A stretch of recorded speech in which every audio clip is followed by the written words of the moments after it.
अब देखिए differential equation में हम लोगों ने पढ़ा था, पहला तरीका पढ़ा था हम लोगों ने सॉल्व करने के लिए वेरिएबल सेपरेशन मेथड, ठीक है ना, वेरिएबल को सेपरेट करके सॉल्व करना।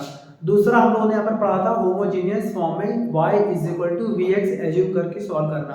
और अगर मान लीजिए कोई क्वेश्चन वेरिएबल सेपरेबल मेथड से भी ना हो पाए, होमोजीनियस फंक्शन से भी ना हो पाए, तो उस केस में हम लोग यहाँ पर अप्लाई करते हैं लीनियर डिफरेंशियल इक्वेशन। आइए यहाँ पर सॉल्व कैसे करते हैं, ध्यान दीजिएगा यहाँ पर।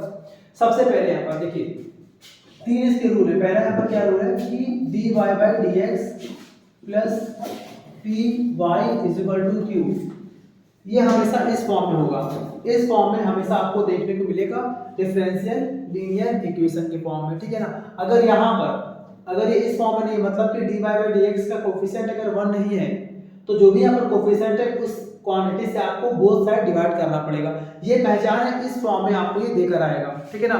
या फिर अगर इस तरह से नहीं भी दिया है, तो जो क्वेश्चन वेरिएबल सेपरेबल मेथड से या फिर होमोजीनियस से ना हो पाए, उस केस में आपको यहाँ पर इस फॉर्म में उसको लाना है, ठीक है। दूसरे अच्छा यहाँ पर क्या करेंगे हम लोग, p और q फाइंड कर लेंगे। दूसरा यहाँ पर क्या होता है स्टेप, यहाँ पर हम निकालेंगे इंटीग्रेशन फैक्टर, यहाँ पर हम फाइंड करेंगे, ठीक है ना, जिसको हम यहाँ पर बोलते हैं IF। फाइंड यहाँ पर कैसे करते हैं, e की पावर में होता है यहाँ पर p dx, ठीक है। यहाँ पर e की पावर में यहाँ पर क्या होता है, p dx होता है, ठीक है। और जो तीसरा और लास्ट यहाँ पर स्टेप है वो है यहाँ पर अप्लाई कर देंगे फॉर्मूला, और उस फॉर्मूले में वैल्यू पुट कर देंगे, वहाँ पर सॉल्व कर लेंगे तो हमारा आंसर आ जाएगा। तीसरा यहाँ पर पॉइंट क्या है, formula y * integration factor = integration in bracket q * IF, और पूरे का इंटीग्रेशन करके और c लगा देंगे, सॉल्व कर लेंगे, हमारा आंसर आ जाएगा, ठीक है। अब ये 3 स्टेप को हेल्प से यहाँ पर हम लोग ये क्वेश्चन को सॉल्व करते हैं, ठीक है, ध्यान दीजिएगा। अब देखिए यहाँ पर देखिए अपना क्वेश्चन है यहाँ पर पहला dy/dx + 2y = sin x, ठीक है। यहाँ पर सुनिए यहाँ पर कैसे करते हैं क्वेश्चन। यहाँ पर सबसे पहले यहाँ पर कर देंगे ऑन कंपेयरिंग विद, हमेशा यहाँ पर क्या करेंगे, कंपेयर करेंगे यहाँ पर, ठीक है ना। On comparing with dy/dx + py = q, इसे यहाँ पर हमें कंपेयर करना है, ठीक है। तो यहाँ पर देखिए ध्यान से कंपेयर करेंगे तो यहाँ पर y का कोफिशिएंट 2 है और यहाँ पर है p, यानी कि यहाँ पर हमारा आ गया, देयरफॉर यहाँ पर हमारा p निकल कितना आ गया 2, और इक्वल टू में राइट हैंड साइड यहाँ पर ये लिखा है sin x और वहाँ पर लिखा है q, तो इसका मतलब यहाँ पर हमारा q निकल के आ गया कितना, sin x, ठीक है ना। ये हमारा यहाँ पे हमारा p और q निकल आया, ठीक है। पहला स्टेप कंप्लीट। इसके बाद बताया था आपको हमने, यहाँ पर क्या करेंगे नाउ, यहाँ पर फाइंड करेंगे हम लोग IF इंटीग्रेशन फैक्टर। इसका फार्मूला होता है e⁻p dx, ठीक है। सॉल्व कर लेंगे, आएगा e⁻ इंटीग्रेशन p की यहाँ पर वैल्यू कितनी है 2 है, तो यहाँ पर आ गया 2 dx, ठीक है ना। अब इसे हम लोग बेसिकली सॉल्व करना आपको आता है, 2 बाहर हो जाएगा, बचेगा यहाँ पर dx, उसका होता है x, तो यहाँ पर आ गया e⁻2x। और एक और बात, आमतौर पे हमेशा इंटीग्रेशन में c लगाते हैं, बस यहाँ पर जब भी हम IF फाइंड करेंगे तो वहां पर हम c को यूज नहीं करेंगे, ठीक है, ध्यान रखिएगा ये बात। तो यहाँ पर हमारे पास कितना आ गया, e⁻2x आ गया, ठीक है। इसके बाद से हम यहाँ पर अप्लाई करते हैं फॉर्मूला। नाउ यहाँ पर फॉर्मूला इसका होता है, ये फॉर्मूला यहाँ पर होता है y * IF = q * IF और इसका इंटीग्रेशन प्लस c, ये पूरा फॉर्मूला होता है, ठीक है। अप्लाई कर देंगे तो यहाँ पर आ जाएगा y * यहाँ पर क्या लिखा है IF, यहाँ पर कितना है e⁻2x = इंटीग्रेशन, यहाँ पर लिखा है q और यहाँ पर q कितना है sin x है, यहाँ पर कितना आ गया sin x और यहाँ पर हमारा आ गया e⁻2x, यहाँ पर पूरा हमारा आ गया e⁻2x और यहाँ पर आ गया dx प्लस c, ठीक है। अब देखिए ध्यान से यहाँ पर इस पूरे को अगर हम सॉल्व करेंगे तो इस पूरे का आंसर आपका आएगा इंटीग्रेशन के फॉर्म में, डबल फॉर्म में। इसे देखिए ਆਪਾਂ सॉल्व कैसे करते हैं, मैं आपको क्लास में दिखा दे रहा हूं। इसको मैंने मान लिया फर्स्ट डिवीजन मान लिया हमने। नाउ ध्यान दीजिएगा, हम इसे अलग से यहाँ पर दिखा रहे सॉल्व करके e⁻2x sin x। देखिए ध्यान से, अगर आप ना डिफरेंशियल पढ़ रहे हैं ना, तो देखिए डिफरेंशियल के केस में आपको इंटीग्रेशन बहुत अच्छे से आना चाहिए, क्योंकि बिना इंटीग्रेशन के फिर आप यहाँ पर सॉल्व नहीं कर पाएंगे। अब इस क्वेश्चन में आपने पढ़ा था इंटीग्रेशन में कि आइलेट की फॉर्म में 5 फंक्शंस होते हैं। तो यहाँ पर देखिए अगर बात करें आइडेंटिटी फॉर्म में ऐसे करके, तो यहाँ पर देखिए 5 फंक्शंस में 5 फंक्शंस में पहले यहाँ पर क्या आता है ट्रिग्नोमेट्री, तो यहाँ पर मान लेंगे फर्स्ट और यहाँ मान लेंगे हम लोग सेकेंड और इस पूरे को हमने मान लिया आई। तो कैसे करेंगे यहाँ पर आई इज इक्वल टू, यहाँ पर देखिए आपको पता है रूल यहाँ पर F1 F2 का पहला भाग भी आता है integration of second function dx minus फिर यहाँ पर आता है d by dx of first function, यहाँ पर आ जाएगा sin x, ठीक है। इसके बाद से into integration of second function dx और अब इस पूरे का इंटीग्रेशन। ये एक फार्मूला होता है जब भी अगर दो फंक्शंस आपस में मल्टीप्लाई में होते हैं तो, ठीक है। अब यहाँ पर सॉल्व कर लेंगे तो यहाँ पर आ जाएगा i इज इक्वल टू, देखिए ध्यान से यहाँ पर e की पावर 2x का इंटीग्रेशन यहाँ पर हो जाएगा e की पावर 2x अपॉन 2 और साथ में यहाँ पर sin x भी है माइनस sin x का यहाँ पर d बाई dx करेंगे तो आ जाएगा cos x, तो मैंने यहाँ पर लगा दिया cos x इनटू e की पावर 2x का इंटीग्रेशन करेंगे तो आ जाएगा e की पावर 2x अपॉन 2 dx, ठीक है ना, क्लियर। इसके बाद से यहाँ पर देखिए फिर से ध्यान दीजिएगा i इज इक्वल टू यहाँ पर आ जाएगा e की power 2x upon 2 into sine x minus 1 upon 2 के बाद फिर से हम यहाँ पर अप्लाई कर देंगे F1 F2, ध्यान दीजिएगा फिर से आप लगा देंगे F1 F2 यानी कि ये हमारा बन जाएगा फर्स्ट फंक्शन cos x और सेकंड बन जाएगा हमारा e की पावर 2x, ठीक है, ध्यान दीजिएगा।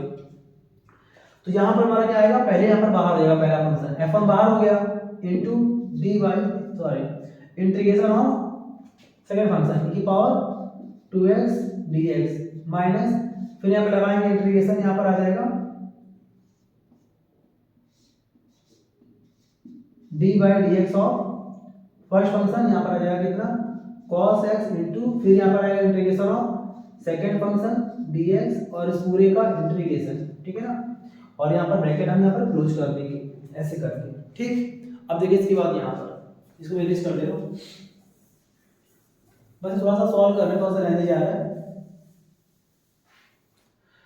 अब देखिए यहाँ से लेकर यहाँ तक पूरा आपको ऐसे कॉपी करना है, तो यहाँ पर आ जाएगा i is equal to e की power 2x by 2 into sine x, ठीक है, माइनस 1 अपॉन 2, ध्यान दीजिएगा यहाँ पर क्या आएगा e की पावर 2x यहाँ पर करेंगे इंटीग्रेशन तो यहाँ पर आ जाएगा e की power 2x upon 2 into cos x का होता है माइनस साइन x, ठीक है ना, यहाँ पर तो यहाँ पर आ गया माइनस साइन x, क्लियर है। और उसके बाद यहाँ पर आ गया माइनस फिर यहाँ पर लिखा है यहाँ पर e की पावर x का करेंगे इंटीग्रेशन तो यहाँ पर आएगा e की पावर 2x अपॉन 2 और cos x यहाँ पर ऐसे रहेगा फिलहाल के लिए। यहाँ पर आ जाएगा cos x का d बाई dx वो हो जाएगा माइनस का आएगा तो minus minus plus plus sign x और यहाँ पर e की पावर 2x से करेंगे इंटीग्रेशन तो यहाँ पे हमारा आ जाएगा e की पावर 2x अपॉन 2, डन, ये पूरा आ गया, क्लियर है। यहाँ पर आगे देखिए ध्यान से यहाँ पर कितना आ गया i is equal to e की power 2x upon 2 minus into sine x। अब देखिए यहाँ पर इस 1/2 को अंदर हम भेज रहे हैं, ठीक है ना, तो इसका 1/2 का मल्टीप्लाई दोनों में करेंगे तो यहाँ पर आ जाएगा माइनस e की power 2x upon 4 into cos x फिर 1/2 माइनस प्लस माइनस 1/4 हो जाएगा 1/4 इंटीग्रेशन और यहाँ पर आ जाएगा e की power 2x into sine x और dx, क्लियर है यहाँ पर ना, ध्यान से देखिए यहाँ पर। अब यहाँ पर देखिए ध्यान से इसमें मान लिया इक्वेशन नंबर सेकंड मान लिया तो इक्वेशन सेकंड में इस पूरे को हम यहाँ पर क्या बोल सकते हैं, इस पूरे को i, इस पूरे में यहाँ पर हमने शुरुआत में i एजेंट किया था तो यहाँ पर आ जाएगा i is equal to e की power 2x upon 2 into sine x minus e की पावर 2x अपॉन 4 और यहाँ पर कितना आ गया cos x माइनस 1/4 और यहाँ पर आ गया i, ठीक है ना, इस पूरे को हमने i एजेंट किया था, ठीक है। अब देखिए यहाँ से ये पूरा कैसा है माइनस का, यहाँ पर लाएंगे तो हो जाएगा प्लस का तो ये i/4 इसमें प्लस करेंगे तो आ जाएगा 5/4i, ठीक है ना, प्लस करिएगा और यहाँ कितना बचा है कि power 2x upon 2 sine x minus की power 2x upon 4 cos x, ठीक है। और यहाँ से हम लोग i को फाइंड कर लेंगे, तो यहाँ पर i 5/4 यहाँ पर किसमें मल्टीप्लाई में ट्रांसपोज करेंगे तो आ जाएगा डिवाइड में, तो यहाँ पर आ जाएगा 4 2/5 e की पावर 2x sin x, और 5/4 को यहाँ पर लाएंगे तो यहाँ पर आ जाएगा माइनस e की पावर 2x/5 cos x। देखिए यहाँ से ये पूरी यहाँ पर वैल्यू हमारी आ गई, पूरी वैल्यू किसकी, i की। अब देखिए अब यहाँ पर हमारा i आ गया, ठीक है। अब इस i की वैल्यू को हमें इक्वेशन नंबर फर्स्ट में यहाँ पर पुट करना है। देखिए आमतौर पे हर क्वेश्चन में ये पार्ट इतना लेंथी नहीं होगा, इस क्वेश्चन में यहाँ पर ऐसा करना पड़ गया क्योंकि यहाँ पर e की पावर x जब भी साइन कॉस के साथ आता है तो आपको i एज्यूम करके सॉल्व करना पड़ता है। बाकी हर क्वेश्चन में ऐसा यहाँ पर आपको इतना लेंथी नहीं होने वाला है, बाकी आपको ये आना चाहिए, ठीक है ना। अब यहाँ पर क्या करेंगे, अब यहाँ पर हम इसकी वैल्यू को पुट कर देंगे, किसकी वैल्यू को, इस पूरे पार्ट की वैल्यू को हम यहाँ पर पुट करने वाले हैं, इस पूरे पार्ट की वैल्यू को यहाँ पर पुट कर देंगे। तो यहाँ पर आ जाएगा, यहाँ लिख देंगे हम यहाँ पर फ्रॉम इक्वेशन फर्स्ट, पहले वाले में क्या आ जाएगा यहाँ पर y इंटू की power 2x is equal to, यहाँ पर क्या लिखा है इंटीग्रेशन e की पावर 2x sin x, जिसको हमने i एज्यूम किया था। इस पूरे का आंसर आ चुका है यहाँ पर 2/5 e की power 2x sin x minus e की पावर 2x/5 cos x और लास्ट में c, ठीक है ना। अब देखिए ध्यान से यहाँ पर e की पावर 2x सब में है, तो ये e की पावर 2x सब में कैंसिल आउट, ठीक है ना। तो यहाँ पर आ जाएगा और 5 यहाँ पर ट्रांसपोज कर देंगे तो आ जाएगा 5y इज इक्वल टू, यहाँ पर आ गया 2 sin x minus cos x, ठीक है ना। और यहाँ पर आ गया प्लस 5c, यहाँ पर क्या किया हमने, सब में यहाँ पर 5 से मल्टीप्लाई कर दिया, ठीक है। अगले स्टेप में आ जाएगा 5y इज इक्वल टू, यहाँ पर आ गया 2 sin x minus cos x and plus c dash मान लिया हमने यहाँ पर, और यहाँ पर c डैश का मतलब कि ये भी पूरा कांस्टेंट है, और यहाँ पर चाहे तो दिखा देंगे where c dash is equal to 5c, और चाहे यहाँ पर 5 को आप ट्रांसपोज कर दीजिए, कोई दिक्कत नहीं है, आंसर आपका सेम आ जाएगा। Thank you. अब देखिए यहाँ पर एक और यहाँ पर एग्जांपल लेते हैं, यहाँ पर लिखा हुआ है dy/dx plus y/x is equal to x square, ठीक है। इसको हम ऐसे भी कह सकते हैं dy/dx plus 1/x into y is equal to x square. बात देखिए, ठीक है ना, हमने इसको ऐसे, ठीक है, लिख लिया। सबसे यहाँ पर पहला यहाँ पर काम क्या होता है सॉल्व करने में कि हम कंपेयर करते हैं, तो यहाँ पर कर देंगे on compare with, on compare with, किससे यहाँ पर करेंगे कंपेयर हम लोग, dy/dx plus py is equal to q से कंपेयर करते हैं, ठीक है। जैसे हम यहाँ पर कंपेयर करेंगे तो यहाँ पर y का कोफिशिएंट p है और यहाँ पर y का कोफिशिएंट 1/x है, ठीक है ना। तो यहाँ पे हमारा आ जाएगा p इज इक्वल टू आ जाएगा 1/x, ठीक है ना, और यहाँ पर आ जाएगा q is equal to x square, ठीक है ना। इतना करने के बाद हमारे यहाँ पर काम क्या होता है, फाइंड करते हैं IF, इंटीग्रेशन फैक्टर फाइंड करते हैं। इसका फॉर्मूला क्या होता है, e लिखते हैं, इंटीग्रेशन में आता है p dx, ठीक है। सॉल्व कर लेंगे, आ जाएगा e इंटीग्रेशन p की वैल्यू यहाँ पर है 1/x और dx, ठीक है। यहाँ पर आ जाएगा e 1/x का इंटीग्रेशन होता है log x, ठीक है ना। और एक फॉर्मूला होता है, आइडेंटिटी होती है, रूल होता है कि अगर e की पावर में अगर log है, दोनों कैंसिल आउट, यहाँ पर क्या बचेगा x बचता है, ये दोनों कैंसिल हो जाते हैं, तो इसका इस पूरे का आंसर यहाँ पर क्या आ जाएगा, x आ जाएगा, ठीक है। इसके बाद से हम यहाँ पर लगा देंगे फॉर्मूला, लास्ट यहाँ पर होता है स्टेप फॉर्मूला। फॉर्मूला यहाँ पर क्या होता है, y into I F is equal to integration bracket q into I F d x plus C, ठीक है। सॉल्व कर लेंगे, यहाँ पर आ जाएगा y, आई एफ यहाँ पर वैल्यू x है, तो यहाँ पर आ जाएगा into x is equal to integration, यहाँ पर लिखा है q की यहाँ पर वैल्यू है x स्क्वायर इंटू, फिर यहाँ लिखा आई एफ, उसकी वैल्यू x है यहाँ पर, तो यहाँ पर आ जाएगा x और dx, ठीक है। यहाँ पर आ जाएगा x y is equal to, और यहाँ पर आ जाएगा integration of x cube dx and plus c। तो यहाँ पर देखिए x y इक्वल टू, यहाँ पर देखिए x क्यूब का इंटीग्रेशन यहाँ पर क्या होता है, x की पावर 4/4 प्लस c, ठीक है ना। अब यहाँ पर चाहे तो हम क्या करेंगे यहाँ पर, चलिए ठीक है, हमारे यहाँ आंसर आ चुका है, चाहना कुछ नहीं है, ये पर आंसर आ चुका है, ठीक है ना, एक्सेप्ट कर सकते हैं, ठीक है।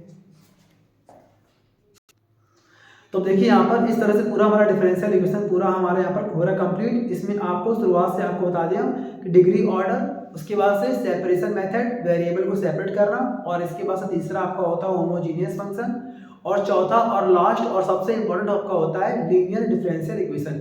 इस पूरे को आई होप आपने सॉल्व कर लिया होगा, समझ गए होंगे। इसको आप इसे अकॉर्डिंग प्रैक्टिस कर लीजिए, ये पूरा अच्छे से आपका कंप्लीट हो जाएगा पूरा। Thank you.